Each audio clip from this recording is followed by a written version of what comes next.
समेत देश भर में कोरोना के मामले बढ़ रहे हैं। बता दें कि रांची के हम सदर अस्पताल में मौजूद हैं और रांची में फिलहाल बेडों को लेकर मारामारी चल रही है। बता दें कि अधिकांश रांची के अस्पतालों में मरीजों के लिए बेड नहीं है और जिसके कारण मरीजों को घरों में ही आइसोलेट किया जा रहा है और जो मरीज अस्पताल आ भी रहे हैं वह अधिकांश उन्हें सुविधाएं नहीं मिल पा रही है जो सुविधाएं उन्हें मिलनी चाहिए। मजबूरन कई मरीजों की इलाज के अभाव में मौतें भी हो रही है। बता दें कि शमशान घाटों में रोज़ाना 20 से 25 मरीजों के 100 को जो है ले जाया जा रहा है और उनका अंतिम संस्कार किया जा रहा है। इससे आप अंदाज़ा लगा सकते हैं कि लगातार जो है यह आंकड़े बढ़ रहे हैं और स्थिति कहीं ना कहीं कंट्रोल से बाहर दिखाई पड़ रही है। हालांकि थोड़ी देर पहले ही सदर अस्पताल का निरीक्षण करने स्वास्थ्य मंत्री बन्ना गुप्ता पहुंचे थे। हम उनसे बात करके सुनाते हैं आखिर में बन्ना गुप्ता ने क्या कुछ बढ़ते कोरोना के मामले को लेकर क्या कुछ वह ठोस कदम ले रहे हैं। मंगा रहे हैं वेंटिलेटर की संख्या बढ़ाई जा रही है। हाँ, वेंटिलेटर के लिए हम लोगों ने भारत सरकार को भी लिखा है और जल्दी हम लोग वेंटिलेटर जो है और भी बढ़ाने पर काम कर रहे हैं। और कुछ तो वेंटिलेटर हम लोगों ने दूसरे ज़िले में जहाँ पर पड़े हैं उनको भी कलेक्ट करके रिम्स में और भी जगह जगह हम उसको दे रहे हैं ताकि बेहतर इलाज हो। सरकार आदेश दिया है लेकिन निजी अस्पतालों में बेड नहीं मिल रहा है। नहीं, ठीक है, उसको भी अभी मैंने यहाँ आया ना, मैं अभी पहले यदि निजी अस्पताल चले जाता तो आप ही लोग कहते कि साहब अपना जो है सरकारी अस्पताल तो मंत्री गए नहीं और जो है निजी अस्पताल में घूम रहे हैं। आप देखिए ना, निजी अस्पताल भी अचानक बन्ना गुप्ता पहुँचेगा और पहुँचेगा तो कुछ कार्रवाई भी होगी, क्योंकि जो भी यदि क्लिनिकल एस्टेब्लिशमेंट एक्ट के तहत यदि गड़बड़ी करेंगे तो हम कार्रवाई भी करेंगे, क्योंकि ये स्वास्थ्य विभाग आपदा अवसर नहीं है अर्थ दोहन का। किसी भी सरकारी अस्पताल और बेड नहीं है। इसलिए मैं आपके माध्यम से साफ कह रहा हूँ, चाहे कितना भी बड़ा निजी अस्पताल होगा और यदि इस दुख में, इस तकलीफ़ में जब लोग लाचार बेबस हैं और यदि इस समय उन्होंने कोई कोताही की तो हम बड़े से बड़े कार्रवाई करने से नहीं चुकेंगे। अब जो आ रहे हैं तो भाई जो जिसका घर है उसको हम लोग ये करेंगे। बढ़ाने की आवश्यकता है क्योंकि जो स्थिति है बेड नहीं है, लोग ज़्यादा संक्रमित हो रहे हैं, क्रिटिकल सिचुएशन सामने आ रहा है, तो ऐसे में क्या और सख्ती बढ़ाने के ऊपर कुछ निर्णय लेंगे? नहीं, बिल्कुल सख्ती बढ़ेगी। देखिए, हम लोग पूरी तरीके से हम ऐसा नहीं करेंगे कि अचानक रात 8 बजे आके घोषणा कर दिया या अचानक घोषणा कर दिया। हम लोग ज़रूर कर रहे हैं और उसी का ये क्रम है कि हमने रात 8 बजे जो है सभी प्रतिष्ठानों को और जो अनावश्यक रूप से भीड़ भाड़ कर रहे हैं उन लोगों को रोकने का काम किया है और जुलूस वगैरह इस सब पर भी अंकुश लगाया है। ठीक है, तो हम लोग कोशिश कर रहे हैं। आप थोड़ा हम लोगों को आप मदद कीजिए और इस समय आपकी भी मदद की आवश्यकता है हमको, और हम लोग को आप भी बताइए कहाँ पर क्या है, क्योंकि आपके लोकतंत्र के इस चौथे स्तंभ से बहुत चीज़ों की जानकारी हम लोगों को एकदम सटीक मिलती है। धन्यवाद। बता दें कि सुबह में ही एक मरीज की लापरवाही के दौरान मौत हो गई थी और उसके बाद मरीज के परिजनों द्वारा जमकर स्वास्थ्य मंत्री के समक्ष हंगामा किया गया। उसके बाद से लगातार जो है स्वास्थ्य मंत्री पूरे सदर अस्पताल का मुआयना कर रहे हैं और बारी से प्रत्येक बिंदुओं पर विचार विमर्श कर रहे हैं ताकि मरीजों को समय पर इलाज मिल जाए। बता दें कि सुबह से ही सदर अस्पताल में एम्बुलेंसों की कतार लगी हुई है और लगातार कोरोना के पेशेंट यहां आ रहे हैं और लगातार सुबह से ही टेस्टिंग भी चल रही है और वैक्सीनेशन का भी काम चल रहा है।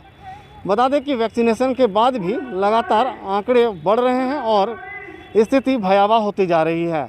अगर जल्द ही सरकार द्वारा कोई विशेष कदम नहीं उठाया गया तो आंकड़े काफ़ी तेज़ी से बढ़ रहे हैं और इन आंकड़ों को कंट्रोल करना मुश्किल पड़ जाएगा।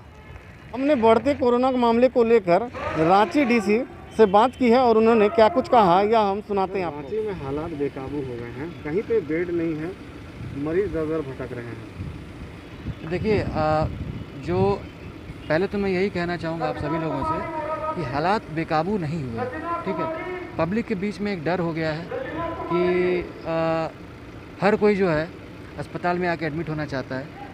अभी जैसे मेरे सामने में कई पेशेंट्स को हम लोगों ने खुद एग्जामिन करवाया, सामने में उनकी स्क्रीनिंग करवाई गई, तो ये पाया गया कि बिना मतलब के वो उनके पास ना रिज़ल्ट भी है, वो रिज़ल्ट भी कैरी नहीं कर रहे, उनके पास पॉजिटिव रिज़ल्ट भी नहीं है, फिर भी वो यहाँ पर आकर एडमिट होना चाहते हैं। और पैनिक क्रिएट कर रहे हैं और डॉक्टर्स के ऊपर दबाव डाला है कि हमको एडमिट किया जाए। मैं आप सभी मीडिया के माध्यम से सभी जनता के बीच में यही कहना चाहूँगा कि सदर अस्पताल और पूरे रांची जिला में हम लोग रिम्स में भी और अन्य प्राइवेट अस्पताल के सहयोग से बेड की व्यवस्था की जा रही है, परंतु इसमें आप सभी लोगों का सहयोग की आवश्यकता है। जिनको आवश्यकता है उसी को ही हम लोग एडमिट करेंगे, जो आवश्यक नहीं है उसको हम लोग एडमिट नहीं करेंगे। तो मैं आप सभी लोगों के माध्यम से अनुरोध करना चाहूँगा सभी से कि सभी के लिए पर्याप्त मात्रा में बेड है, परंतु जो लोग बिल्कुल ठीक हैं वो लोग घर में रहें या फिर हमारे एसिम्प्टोमेटिक बेड्स बने हुए आइसोलेशन वार्ड, वहाँ जाके खिलगांव में एडमिट हो। कृपया करके सदर अस्पताल और रिम्स अस्पताल जो कि पूर्णतः कोविड वार्ड है और सिर्फ ऑक्सीजन सेकेंडरी और टर्शरी केयर के लिए है, वहाँ पर डॉक्टर्स पर दबाव नहीं डालें। सर कल एक मरीज सर कल एक मरीज जो है बेड के कारण 1 घंटे लगभग खड़े रहे, उनको बेड नहीं मिला और उनकी मौत हो गई। फिर आज आधे घंटे बाद एक मरीज की मौत हो गई सर गेट पे ही। नहीं, इसकी तो जानकारी नहीं है मुझे, वो देखना पड़ेगा कि बेड के लिए। बट मैं आपको यही कहूँगा कि आप पहली बात जो है, मैं सभी मीडिया को पहले बोलूँगा, पहले आप अपनी तरफ से भी छानबीन कर लिया कीजिए। किसी के कहने पर, किसी के बातों में आकर आप लोग जो है ये बातों को भ्रामक रूप ना देकर और फैलाए नहीं बात को किसी को। आप पहले चेक कर लें कि डेथ किस कारण से हुई है, क्या वो कोविड पेशेंट था या नहीं था, कितने बजे आया, कब गया, क्या स्थिति थी उसकी, ये सब पता करने के बाद ही आप लोग जो है कोई भी भ्रामक खबर छपवाएं। अभी देखिए यहाँ पर जो सबसे इम्पोर्टेंट मैंने आपको यही कहा ना कि यहाँ पर जो सदर अस्पताल में जो व्यवस्था की गई थी उसमें ये बहुत आवश्यक है कि कौन सा पेशेंट को एडमिट होना है और कौन सा पेशेंट को एडमिट नहीं होना है। ये हम लोग यहाँ पे एक रिसेप्शन डेस्क, हेल्प डेस्क बनाकर एक स्क्रीनिंग सेंटर यहाँ पे तैयार करेंगे ताकि प्रत्येक मरीज की एग्जामिन करने के बाद ही उसको हम लोग अस्पताल के अंदर भर्ती कराएंगे। नंबर जारी किया गया था, नंबर नहीं लग रहा है, जो नंबर जारी आप लोग किए हैं नंबर लग रहा है।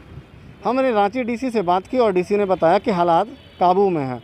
हालांकि जब आप धरातल पर जाएंगे और देखेंगे तो आपको इसका हकीकत पता चलेगा। बता दें कि रांची के अधिकांश अस्पतालों में बेड नहीं होने के कारण मरीज दर भटक रहे हैं। यहाँ तक कि कई लोग पैरवी भी कर रहे हैं और पैरवी करने के बाद मजबूरन अगर जुगाड़ लग जाता है तो जुगाड़ लगने के बाद बेड मिल पा रहा है। इसके लिए काफ़ी जद्दोजहद भी उठानी पड़ रही है। हम कुछ मरीज के परिजन हैं, उनसे बात करते हैं और जानने की कोशिश करते हैं कि आखिर में अस्पताल में इलाज के दौरान क्या कुछ उन्हें परेशानियों का सामना क्या करने सदर अस्पताल आप लोग आए थे? हम लोग आए थे, मेरे घर के बगल में एक है कोविड में एडमिट है, हाँ। उन्हें देखने आए थे। तो क्या इलाज वगैरह हो रहा है सदर अस्पताल? नहीं, कुछ इलाज नहीं, बेड तो नहीं मिल रही है। बेड को लेकर कितना परेशानी उठाना पड़ा है? बहुत परेशानी उठाना पड़ा बेड को लेकर। कैसे मिला है फिर? नहीं, बहुत बोलने पर, बहुत कुछ करने पर मिला बेड। इधर आएंगे, पैरवी करना पड़ा है। जी सर। कहाँ से पैरवी की तब मिला, कैसे मिला? सर पैरवी हम लोग फैमिली लोग पैरवी की तब तो मिला है, ऐसे नहीं मिल पा रहा। ऐसे नहीं मिल पा रहा सर आम आदमी को। अच्छा, प्राइवेट अस्पतालों में गए थे क्या इलाज? नहीं सर, फिलहाल तो नहीं गए थे। नहीं गए थे। कहाँ के रहने वाले हैं? हरमूर आने वाले सर हम लोग। इलाज ठीक से हो रहा है? इलाज तो ठीक ही, नॉर्मली ठीक ही हो रहा है, उतना भी खास इलाज नहीं हो पा रही यहाँ पे। अच्छा, इस तरह से लोग लापरवाही बरत रहे हैं, क्या कहेंगे उन लोगों को? आखिर में इस तरह से रांची का सिचुएशन हो गया है। जी सर, क्या बोले सर, सिचुएशन के हिसाब से तो लापरवाही तो सर ज़्यादा हो रही है यहाँ पे। ठीक है।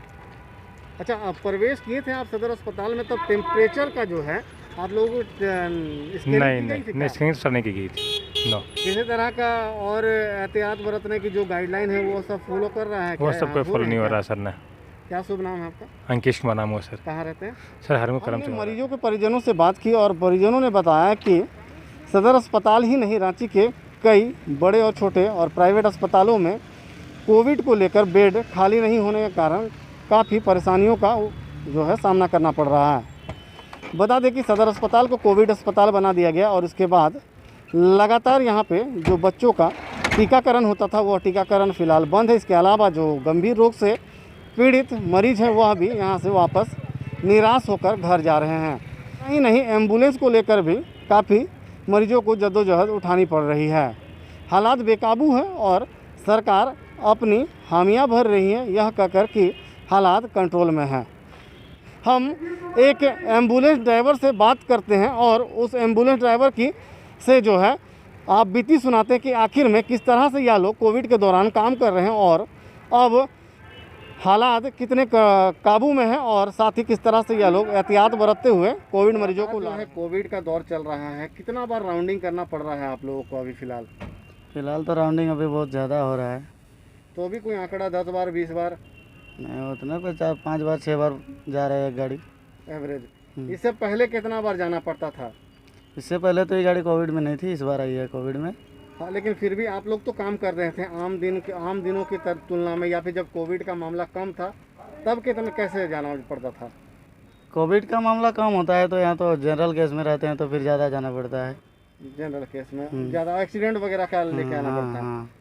अभी किस तरह से आप लोग काम कर रहे हैं, क्योंकि आप लोग भी कोरोना वॉरियर्स की तरह काम कर रहे हैं? जी। कैसे काम कर रहे हैं जब कोविड मरीज को लेके आते हैं तो? ऐसे क्या कुछ सावधानियां बरतते हैं? सावधानी तो रखते हैं हम लोग, फिर अपना पीपी किट होता है वो पहन लेते हैं, मास्क होता है। पहन लेते हैं। जी। अच्छा, मरीज किस तरह के अधिकांश मिल रहे हैं? सीरियस मरीज मिल रहे हैं या फिर जो नॉर्मल आ रहे हैं यहाँ पे? ये सीरियस भी आ रहे हैं, नॉर्मल भी, सब तरह के मरीज आ रहे हैं। ठीक है, क्या नाम है आपका? शंकर महतो। बता दें कि लगातार जो है टेस्टिंग जो है चल रहा है, और टेस्टिंग के साथ साथ वैक्सीनेशन और बेडों की जो है कमी यहाँ पे मौजूद है। इसके अलावा रांची में प्राइवेट अस्पतालों की मनमानी भी चरम पर है। बता दें कि प्राइवेट अस्पतालों में 50% कोविड के मरीजों को एडमिट करना है, लेकिन किसी भी अस्पताल में यह नियम को लागू नहीं किया जा रहा। इसके अलावा भी कई इलाकों में लोग बिना मास्क के ही घूम रहे हैं। जब तक लोग सचेत नहीं होंगे और मास्क पहनकर नहीं घूमेंगे, तब तक उम्मीद नहीं है कि यह जो कोरोना है यह कंट्रोल में हो पाएगा। कैमरामैन रिजवान के साथ मैं वीरेंद्र रावत, कोयलांचल संवाद, रांची।